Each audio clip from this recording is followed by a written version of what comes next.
Good afternoon. I'd like to call this meeting of the Daviess County Fiscal Court to order. This is our annual budget work session. And Mr. Johnson, I'm going to go straight to you. First item on the agenda. Yes, Judge, I've provided an agenda to this work session to guide the order of items to be discussed today. As a note, any changes to the draft budget today can be accomplished by general consensus as opposed to a formal vote, since the budget will ultimately be adopted by vote. That said, the documents presented today are the same as those distributed to you on March 13th of 26.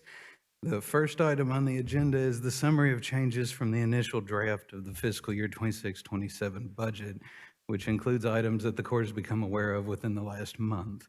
I'll go through each item individually, and if any court member has a question or comment, please feel free to stop me, and you can reference the email that I just handed you. First item is $4 million to be increased to the state grants line. This is a House Bill 900 appropriation for the public safety facility. There is a reduction to the prior year surplus in the same amount so as not to inflate the budget. Next item is a $500,000 increase to the state grants line. This again is a House Bill 900 appropriation for the Green River Community Food Warehouse project.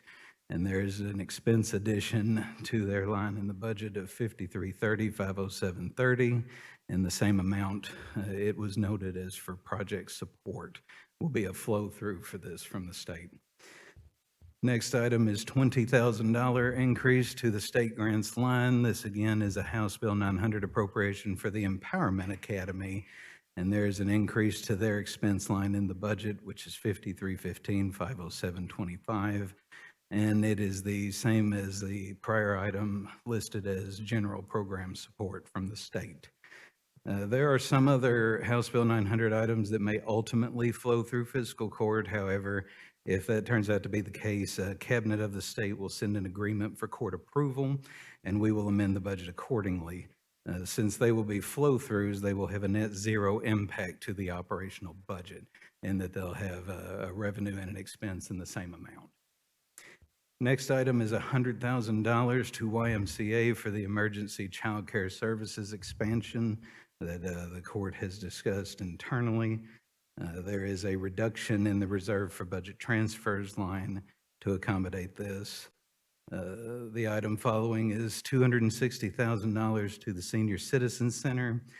Fiscal court had announced a $500,000 maximum match to non-governmental funds raised by the Senior Citizen Center for their project. $240,000 of that was distributed progressively in June of 2025. This is to budget the remaining amount as of March of 2026. They have raised approximately $357,000 in total, so we would anticipate them to reach that cap in the next fiscal year. The last item is a $150,000 increase to fiscal court contributions line for the Oberst Hayden Lawton Female Veterans Monument. There is a reduction to the reserve for budget transfers line in the same amount. Having read those, do any court members wish to hold any discussion or ask any questions on any of those changes? I'm good with those. Commissioner Conder. Just one, Judge, and really it's a thank you to this court for one item in particular. And it was the YMCA Emergency Child Care Services. That $100,000, when the judge executive, I called myself and others, it was an issue that was occurring and has been occurring, I believe, throughout the state of child care. And there was a child care facility that was having issues, things were occurring, and so children need to be taken care of. And this court stepped up and provided additional funds to help that.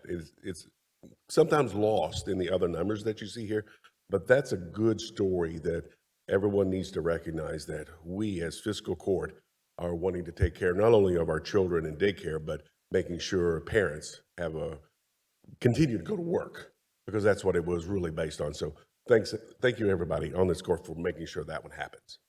You're welcome, and that was a easy yes for me to say, and I will say for the public, when I called each of the commissioners, there was a yes pretty quickly on each of you, so I appreciate that.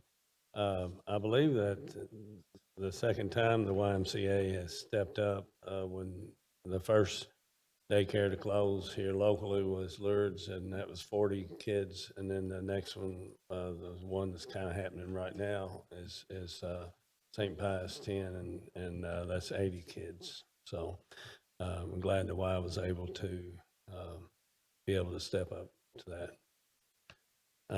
Jordan? Moving on to item B, this is the fiscal year 26-27 budget highlights page that you all have. We'll go through each fund. For the general fund revenues are expected to remain steady with no projected increase in property taxes in light of the adoption of the compensating rate last calendar year. Any adjustments that have been made to revenues have been increased or decreased in accordance with historical trending activity. The Sheriff's Office subsidy is $4.99 million. The budgeted transfer to the road fund is $2.42 million, which is up from $1.75 million from the prior budget. The budgeted fund transfer to the jail fund is $4.53 million, which is up from $3.86 million of the current budget. For the road fund, the state reimbursable project amount for flex, bridge funds, and other is $530,000. This is the same as the current year. For projects yet to be identified and resurfacing list projects, asphalting from the road and LGA funds this year total $1.28 million. That is the same amount as the current operating budget. County road aid is expected to drop by approximately $300,000 in light of the Kentucky gas tax reduction. So that is one of the explanations for the increase in the subsidy to the road fund. For the LGA fund, we are classified as a coal impact county. Our classification actually changed in fiscal year 22-23 with a decrease in annual LGA funding at that time of approximately $500,000. So a coal impact county must expend 100% of funds in transportation categories, meaning that the $137,000 projected income in LGA will be spent entirely on the maintenance and construction of roads. For the jail fund, revenues from the housing of state prisoners are budgeted at $2.2 million based on the trending activity. Federal prisoner revenue is budgeted at $1.7 million. The budgeted fund transfer from the general fund is again $4.53 million, up from $3.86. This increase is driven primarily by reduced revenues from federal and state prisoners and adjustments to salaries.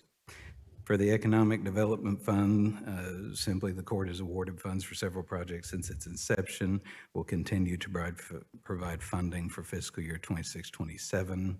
The Solid Waste Fund, the revenues are projected to remain constant and expenses are being managed to allow this fund to continue operating as an enterprise fund, which generates its own operating revenue and pays all expenses with no assistance from the general fund or tax dollars. Gate rates were adjusted on January 1 of 24, and the revenues continue to occur at our anticipated levels. As far as budget threats, the following items could have a significant negative impact on the proposed budget's financial performance, which would include but not be limited to unstable fuel and energy prices, inflation and supply chain issues, lower than expected solid waste revenues, and further reductions in state funding. The second page of that document will be the assumptions for this budget, which is a cost of living adjustment of 2.7% as calculated by the Department for Local Government. The retirement employer contribution percentages, which for non-hazardous has decreased from 18.62% to 17.43%. And then for hazardous positions, it has decreased from 35.73% to 34.72%. The budget assumes that all currently adopted taxes and tax rates will be held constant. They are listed there. It also assumes that no additional debt will be issued. Throughout the year, there will be an annual principal reduction of $1.16 million, and the outstanding principal will begin the year with $4.36 million. Do any court members have any questions about any of those items or figures? Yes, ma'am. Commissioner Marksberry. Thank you, Judge. On the jail fund, you just mentioned that, and it's written here, the budgeted transfer amount from the general fund is $4.53 million, up from $3.86 million. This increase is driven primarily by reduced revenues from federal and state prisoners and adjustments to salaries. in light of what we're planning on doing with the jail, the huge remodel cost we'll be incurring, I'm just curious, so the revenues are down from the federal prisoners that we've been housing, and I thought that was going to help to offset the cost of the jail remodel. If you could just maybe explain that, please. So primarily, the per diem housing that we receive offsets the operations of the jail. It's not significant enough to offset any type of large-scale renovation or capital project. Those revenues are down from our anticipated levels. We've adjusted our budget, as we discussed when we transferred the $2 million to the jail fund this year, to correct about a 3-year issue of those coming in lower than we anticipated. In terms of the renovation project itself, none of those per diem revenues are being considered to offset it. It would all be flowed through bond proceeds or however much cash that the court decides to pay down on that debt. Okay, thank you. Commissioner Conner.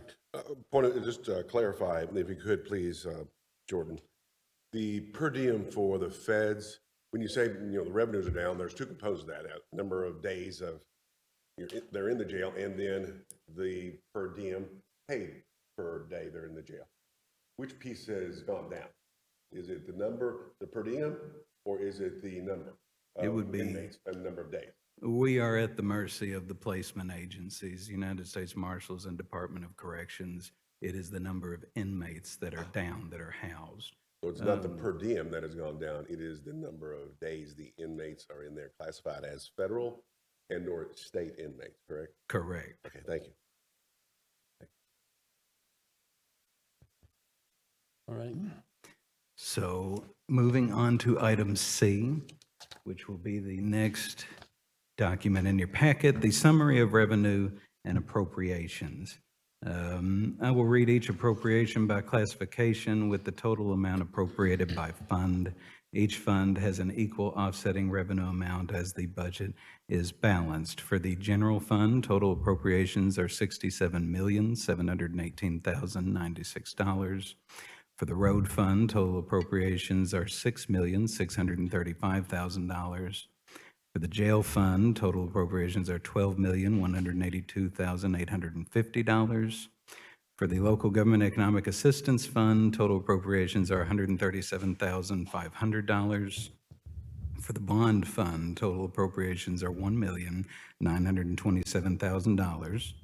For the economic development fund, total appropriations are $1,770,000.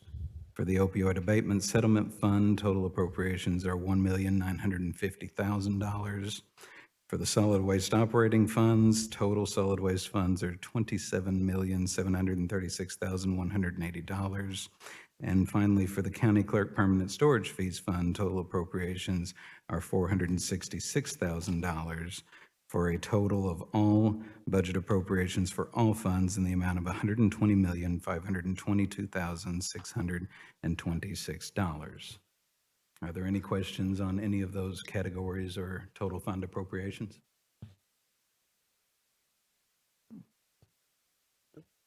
Hearing none. All right, next item. Moving on to item D, you have the summary of major capital expenditures in front of you. Capital items for governmental funds total $30,213,600. Capital items for the solid waste fund total $2,435,000. And at this time, I would ask if the court wishes to hold any discussion on any capital project or departmental item as listed here.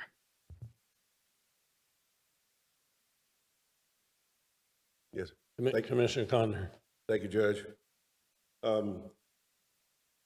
The capital expenditures that the fiscal court we're about to take on is substantial. The numbers that Treasurer Johnson just threw out there, a total of $30 million of capital expenditures, which a vast majority of that is due to the public safety facility and its equipment and staffing. Well, that's not capital expenditure, that's outside of that. But there is a significant difference of capital expenditures that is happening at this fiscal court, fulfilling, I believe, a lot of campaign promises that we've made of public safety, because that's what this is truly concentrating on significantly, is what it's doing. So I want to make sure that everyone realizes that, and by seeing the capital expenditures along with the budget that Treasurer Johnson just pointed out to us, there will be that time come to where we're probably going to have to weigh some of our wants and needs, as referenced by Commissioner Marksberry, of the jail renovation. How are we going to be able to do other things, options, considering what we're about to undertake, which is a great project all in and itself. Even in the Parks Department, there are several things that are happening there that are not only current, but rollovers that will continue to go on. In time, that will probably need to be adjusted simply because of the other projects that we're going to be completing in the next 2 to 3 years, hopefully. So just to point out, this is a significant capital expenditure project. The one thing of note that is not on this list, though, is anything relating to the jail renovation, is what is not on there. I would assume there are several reasons for that. Would you mind expand why the jail renovation is not in this area right now? Certainly. No, the expenses currently are unknown. We do have an opinion of probable cost. I believe the last update of that was somewhere in the realm of 46 to 47 million. Once the project is bid and the court reviews those bids, the total cost and expense will be known. The court will then be faced with whether or not it wishes to approve and move forward, and if so, how much the court wishes to borrow and or pay down out of surplus cash. So as of today, the expenses and the revenues are unknown. Once those unknowns become known, it will be accomplished by budget amendment. Very good. The only last comment of that is, given that this will have to be bonded, I know this court is very adverse to issuing debt. I don't think every one of us up here are that way. I hope, I'm pretty sure we are. So to try to do this now might encumber future courts that may have a different decision of what they may want to do. So that comes into play a little bit, but what Treasurer Johnson just explained is much better than me looking at it in a different way. So thank you, sir, and thank you, Judge. Thank you, Commissioner. Anyone else?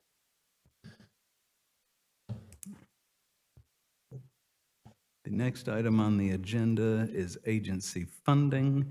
I have included 2 different agency funding sheets in your packets.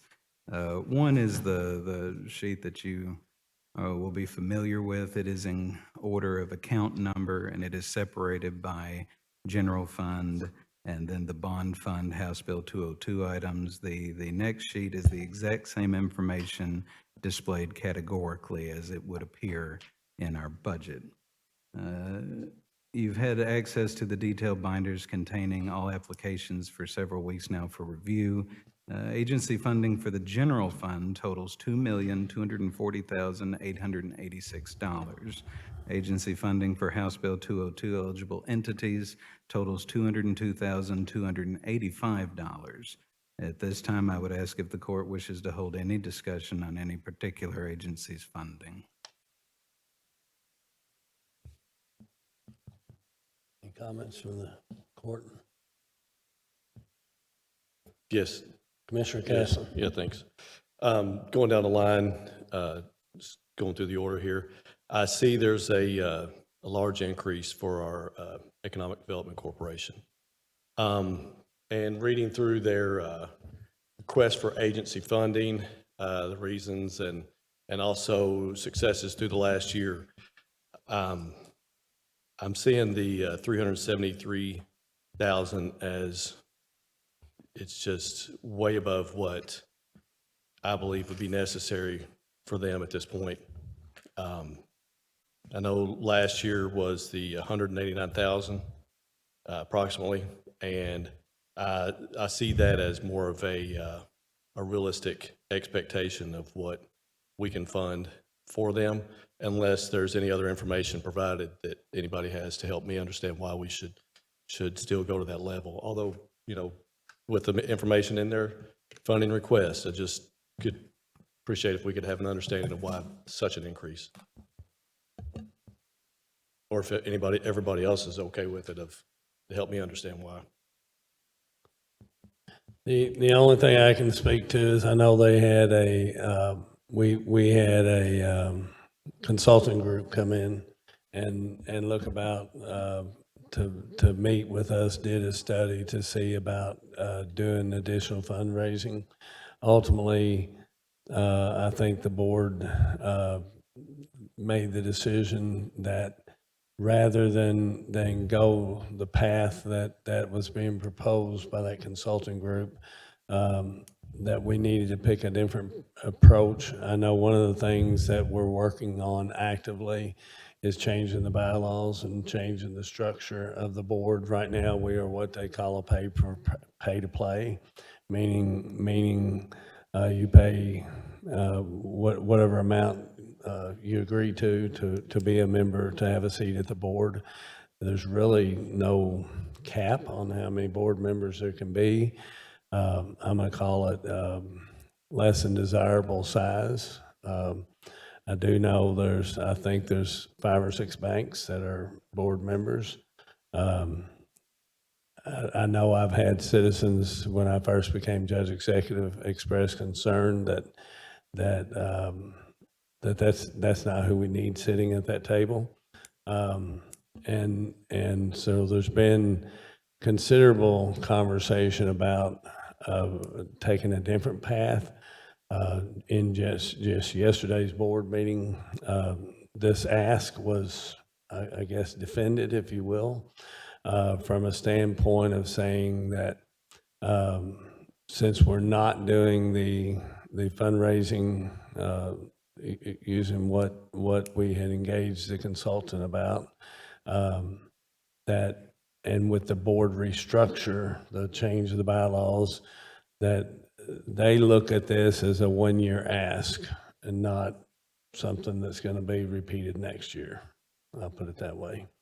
And so I'm one vote on this board, on this fiscal court. But that's pretty much all I had to share on it.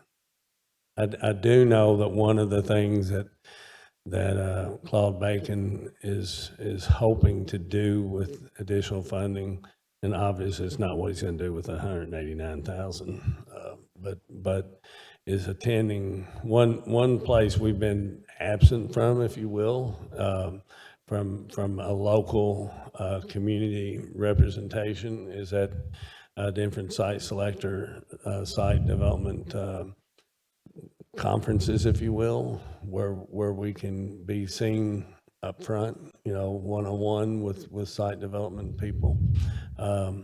And so I know that's one of the things that he's hoping to be able to do with more cash in his budget. I'll just put it that way. Commissioner Marksberry. Thank you for bringing that up, Commissioner Caslen. So the money that they're asking for, I know you've explained the best you can from the meeting, but do they have any concrete figures or what they're wanting to use this money for? Like, are they going to try to market our town to attract business? Is it to hire more people to go out and try to attract business? Or have they given you any more solid, I guess, evidence or reasoning that we should almost double, I think, what we're committed to giving them in the past? Right. Other than their budget, no, they do not plan to hire more people. If you recall last year, Jordan, do you remember how much I think they asked for like a 90,000 more than what we gave them last year. I'm not sure of the amount. That sounds about right. But I know it was significantly more. And we went back up to the amount that we had done the prior year. Before, we went to 184 for the 25-26. For the current budget that we're in, we had been down to 92,000.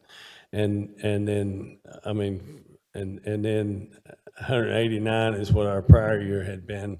But that 189, I believe, had a little bit of a couple of extras items that the fiscal court had agreed to cover. And so we effectively went back to the 184, which would have been, I think, the 22-23 amount. They had asked for significantly more than that. City of Owensboro was gracious and stepped in and covered their shortfall. And I think part of this budget, at least, this budget change is to, I know the city's planning on doing the 373, and I, you know, like I said, whatever the court's will is where we'll wind up. Commissioner Conder. Thank you, Judge. Couple of items are really for discussion with EDC in particular. We've looked over the last 3 years as to how fiscal court has addressed EDC or not, either in funding or lack of attention to the unincorporated areas of the county. And in this regard of this additional funding, I look at what the state and that EDC advocated for at the state level and was appropriated in House Bill 900, where you had for the landing, as an example, which is a city-owned facility, $3.5 million there. They got that for the city. Economic Development Program, good for them. The next was Massey property, $2.9 million. That was in there also. That's city-owned property. Again, good for them. You would think, though, if the EDC is advocating so much and getting these funds from the state, specifically helping the city out in these regards, that there would be some type of either fee or something like that for them to be able to sweep back to the EDC to continue that good work that they're doing for them. But I see us as fiscal court, what is it that we could ask of EDC to help us? The biggest thing that comes to my mind would be, okay, maybe an additional $50,000, but with a caveat that what we'd ask them to do, even though the new potential interchanges on 165 is only being looked at from the consultant from a safety perspective and or accessibility, which is first and foremost. Don't get me wrong, that is right up front. But all things being equal, if we were to add 50,000 and say, well, we'd like you to evaluate each one of those potential intersections for economic development viability. That report then is not part of the decision whether state's going to put it, but it just gives us a roadmap of where we could have developed.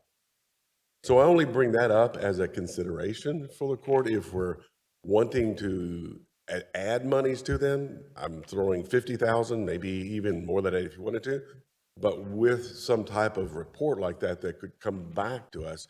And it's not limited to just that. We could possibly ask them to evaluate the Duramic property, possibly. So there are certain things I think we could ask them to do for us in exchange for the additional funds that they're going to be getting from us to focus on the unincorporated parts of the county. So as I bring that up as a compromise of a number that, yes, we can give them additional monies, but we would like this work done, is basically what I'm advocating for. Do you have you mentioned 50,000, do you have a specific amount that you would want to adjust this number? 50,000 is what comes to mind. If it needs to be more than that, I have no problem with that. As long as you're looking at the ask to come in behind that, I don't see an issue with that, as long as they get that work done. And then it's, what is it, paid one time out? Jordan, would that be the best way to do that? As far as additional funding that would be contingent upon something? Yes, sir. Yes, you would separate whatever you would budget for non-restricted agency funding, which gets distributed in August and February of the fiscal year, and then one-time funding that would be contingent on any item. So those would be separate. So you would have a base amount that you're going to fund them for their operations, and then an additional amount that would be restricted. And we have to denote that for their audits. I got you. Yes. So with that being the case, it would be a one-time funding, as I believe even the EDC is saying this additional money is for, but we're just asking for specific work in specific areas that will help the county. So I want you to be clear with me though, when you say 50,000, are you saying that the only increase, you don't support the 189, you support only 50,000? Is Yes, that what you're saying? Going from what 84, which was the prior budget 25, 26, adding 50,000 to the 184 is, I believe that's what you see, what everyone sees. Okay. And again, that number is fluctuated. I mean, it can go up, down, or whichever way that the court views, but I'm only throwing out 50,000. Mr. Marksberry.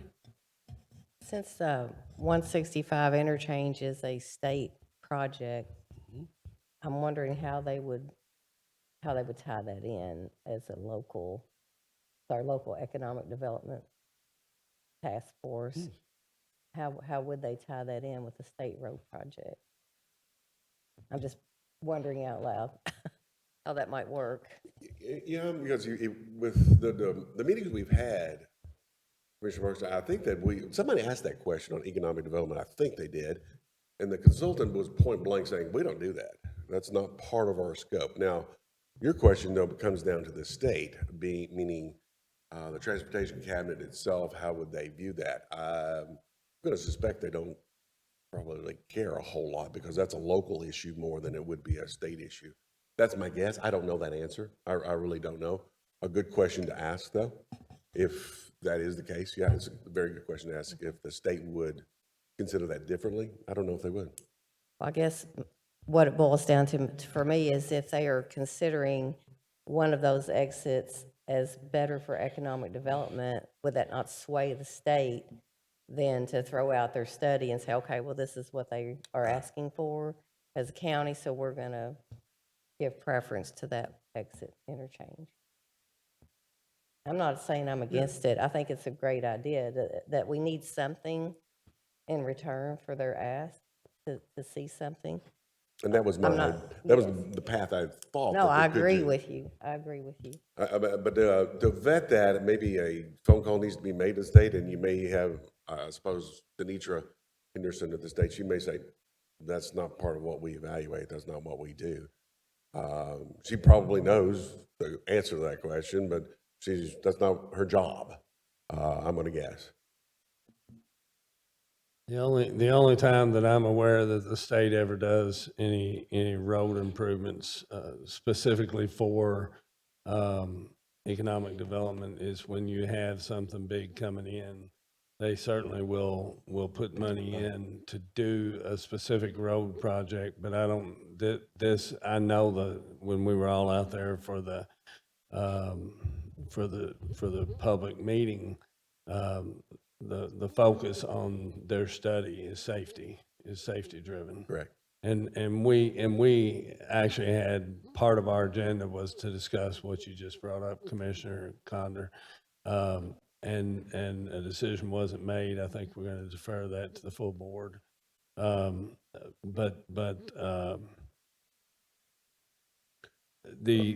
the mayor and I both spoke, we both spoke about public safety, that's the focus of that 165 interchange, not economic development. And certainly anywhere that it would be placed, the fact that you're going from a 25-mile distance before the 23 or 25-mile distance before there's an exit point, and now you're going to maybe half that. Any access point would make any land that might be for economic development purposes would make it certainly more valuable. With that alone, even if that doesn't enter into the decision as to why they picked one versus another, and safety was the only factor, there's still going to be a benefit. So to maybe move this forward, the $50,000, that's the money side. But the ask of EDC, is there another ask that we would want to try to direct them, that we would like them to get back to us? And again, I'm only bringing that up as just an idea. Is there anything else that we could ask them to do? no, but I'd be glad to have Claude come and talk to each of you all if one-on-one, if it would be beneficial to. Jordan, do we have to make a decision today on any adjustments we might make to this particular number, or Only if you were going to budget it. If you're talking about an incremental amount that would be contingent upon whatever the court would decide, that could be handled at a later date, just as an agenda item. Okay, It doesn't have to be per se in the budget. You make the Okay. decision later. okay. Commissioner Casson, I know you're the one that started the discussion on this point. Is there any particular number that you would lean towards seeing us change this number from the 373 to something else? You know, I don't have a specific number, Judge, but looking through what their, what's the item breakdown is on their budget, you know, the big increase, and I understand, you know, staff payroll expenses and some other things like that, but the marketing and recruitment is a $136,000 increase. And then, you know, the conferences and meetings and trips is a $42,000 increase. That's such a astronomical amount. And I understand, maybe they're just throwing everything at it, including the kitchen sink, and thinking this is what it's gonna take to get it done. So I don't want to just give a number without something that has a little more, something specific, Okay. something closer to what is a realistic thing that I'm comfortable with. if Well, that's possible. I'll be glad to have Claude come over and meet with each one of y'all and have a dialogue with you. So. Okay, So just so I'm understanding, that would dictate another budget work session to adjust this figure, unless the court wanted to restrict all of its funding to be determined later. And so the two options are to either have a second work session to go back in and edit this figure from their request, either to stay the same or down, or you could style the entire request as one-time funding to be determined later how much the court wishes to actually disperse. That would be an option. I'm indifferent. Does that mean that it could be a lower number to start us with and then put in a one-time funding? Is that? You could do it either way.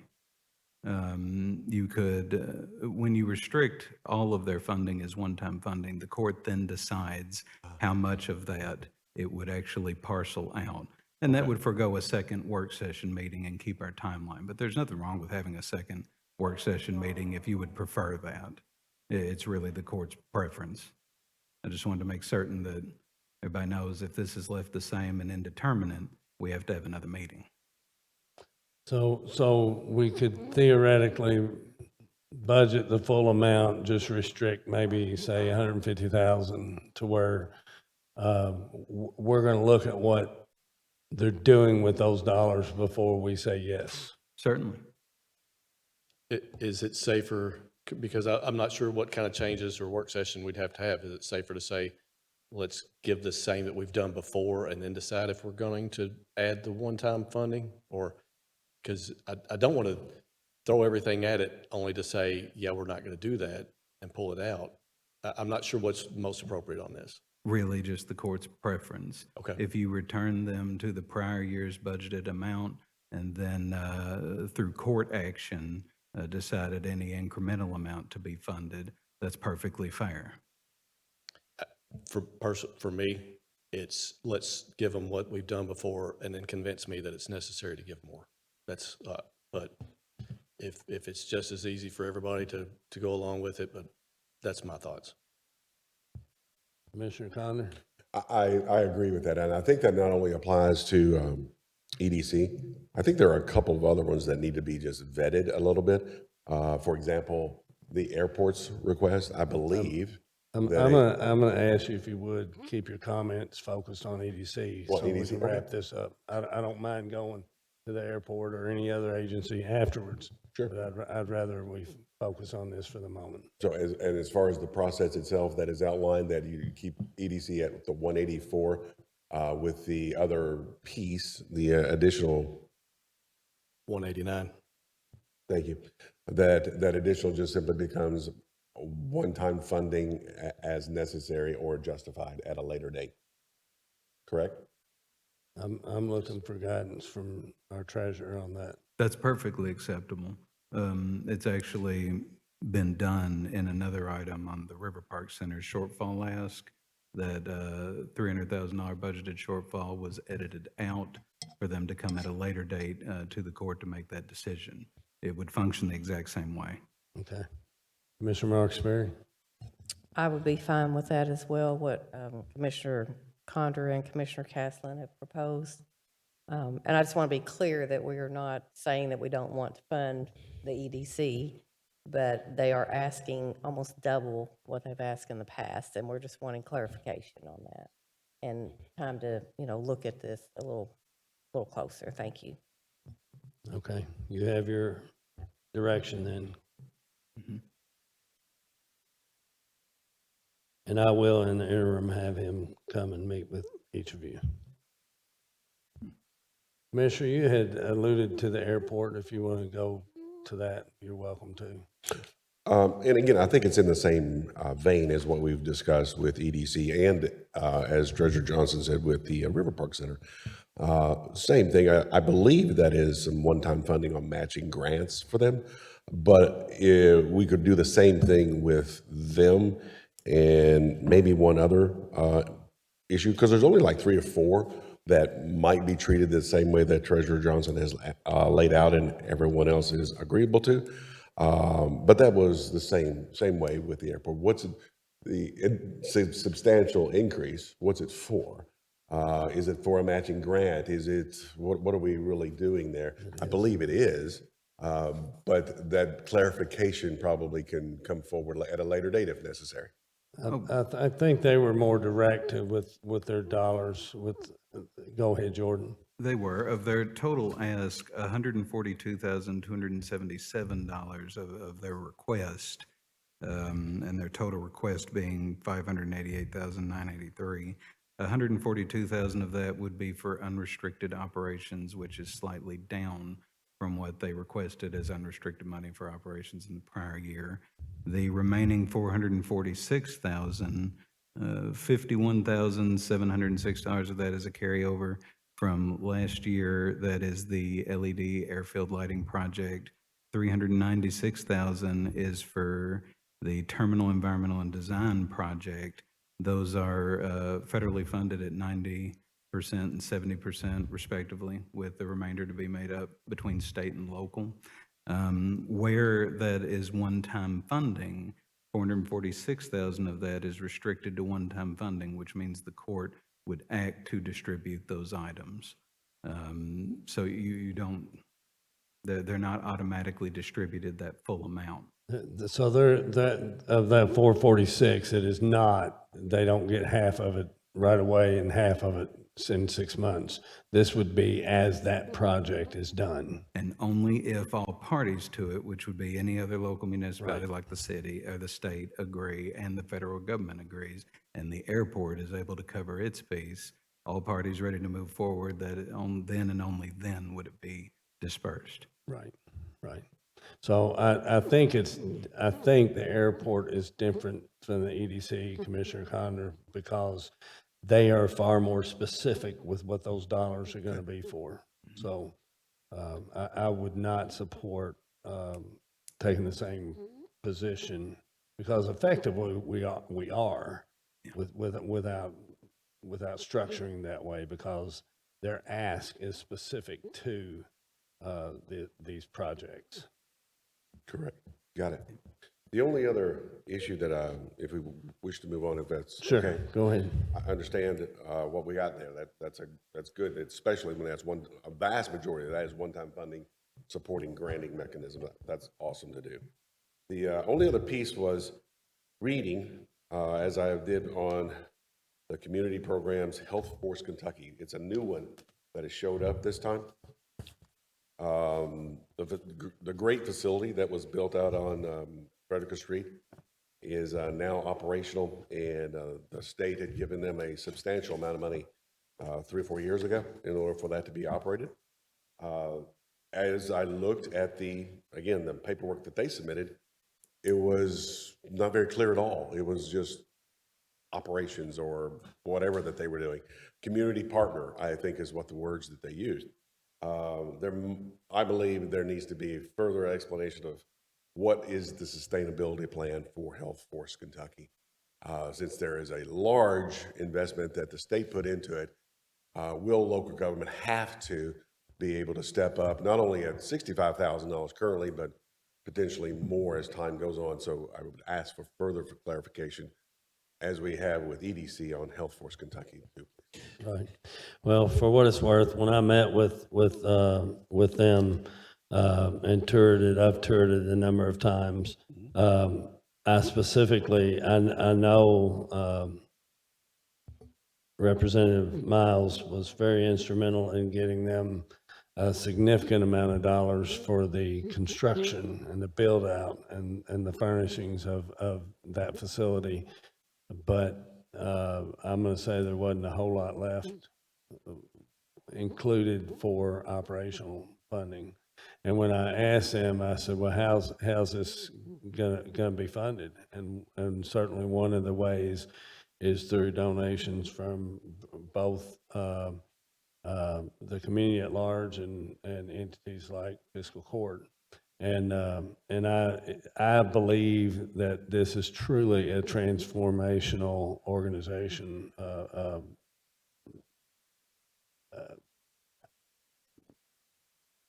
building and programming, if you will, for our community.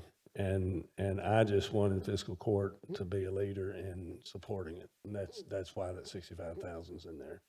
One of the things that they have as part of their fundraising is naming rights for rooms. We really don't need a room that says Fiscal Court, you know. But it is, and that's where that number came from, is just grabbing one of the rooms and saying, well, I'd like that one. So, and that's assuming you all as Fiscal Court members would agree with that. So, but I do believe that, like I said, for this entity, this new entity to be headquartered here in Daviess County and Owensboro is a huge asset to our community, perhaps the biggest thing that's happened in years. And the number of schools that are participating and the number of programming that the different schools have started offering here locally that would not have been offered except for that. That's part of the reason that I think we should, again, take the lead on showing our support for this entity. It's certainly not a commitment for forevermore. Okay. You know? Well, yes. Would it be, would you characterize the Health Force Kentucky as a major, or not major, but a significant economic development driver? Absolutely. There we go. Would it be advisable then for the funding of that be placed maybe in the economic development, under the economic development fund one that we have, or is that applicable? I guess is maybe in my question. And I'm just thinking about that right now. You mean to Judge. come out of the 1.7 million Yes, sir. fund? Yes, sir. I'm just curious. I'm okay with that if the treasurer thinks it meets the criteria. The court can allocate those monies any way it sees fit, restrict or unrestrict them. Right now, we've just been going by historical practice. Okay. It may be viewed, or at least from my perspective, it looks like it would be viewed as a significant economic development driver that we were wanting to be sustainable. Therefore, that fund that we have is going to be put to work. Okay. Maybe that's the good answer to that. We can certainly make that change to where that's coming from. Okay. Thank you, sir. Is that a consensus of the court that everyone would be fine for those monies to come from the Economic Development Fund? For the hospital? Yeah. For the Well, Health Force. Health Force Kentucky. Or you want to leave it the way it is? I'm good with the way it is. I just see it as an investment. I see it as such an investment in our community, but I hear three are fine with the way it is. So let's leave it the way it is. can I come back to the airport? Yes, sir. Okay. I also want to say that just to kudos to Tristan Durbin and the airport, you know, part because of that money that was requested. 142,000 of that was what their typical ask is, and that's down $100,000 from where they were 2 years ago, what they requested. And it's got a lot to do with the way that the airport is doing well at business, and they keep reducing what they're asking for because they're doing well with the business that they're running. And it's one of those great things that we have for our community that not many communities in Kentucky have. And I just, you know, kudos to them for doing such a good job. And Tristan. Amen. I tell him routinely when I talk with him, I think we're blessed to have him in that role. Absolutely. So, next item, sir. Moving Unless on. there's anybody else have any more comments. Okay, go ahead. To item F, the budget document, you have that in front of you, which details each revenue source and expense by account. At this time, I would just ask if any court members have any questions on any of these items as presented in the fiscal year 26-27 draft budget. Okay. Anyone?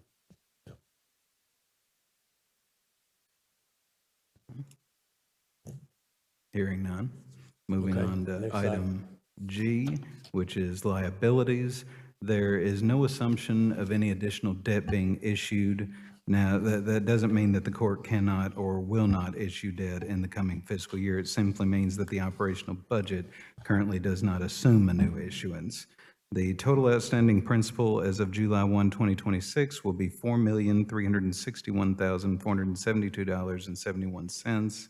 As referenced in the budget highlights, the total annual principal reduction for fiscal year 26-27 will be $1,161,255.06, meaning that as of June 30th of 2027, the total outstanding principal debt will be approximately $3.2 million. I would ask if any court members have any questions or comments on our schedule of liabilities.